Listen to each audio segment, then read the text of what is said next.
In today's video, I will show you exactly how to restore game licenses on your portal. If a game from your library isn't launching properly or you are having issues while streaming, restoring licenses can fix it fast. While you are streaming a game on your PS portal, press the PlayStation button. Now scroll down and select troubleshoot.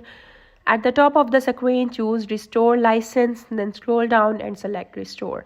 Keep in mind this process will close your game, so when prompted, select Yes to continue. Your game will close, the license will be restored, and once the process is completed, the game will automatically relaunch. If you're playing through remote play from your PS5, the steps are just as easy. On the PS5 home screen, highlight the game you are having issue with, press the options button on your controller, then scroll down and select Restore License. From here, follow the same on-screen prompts to complete the process.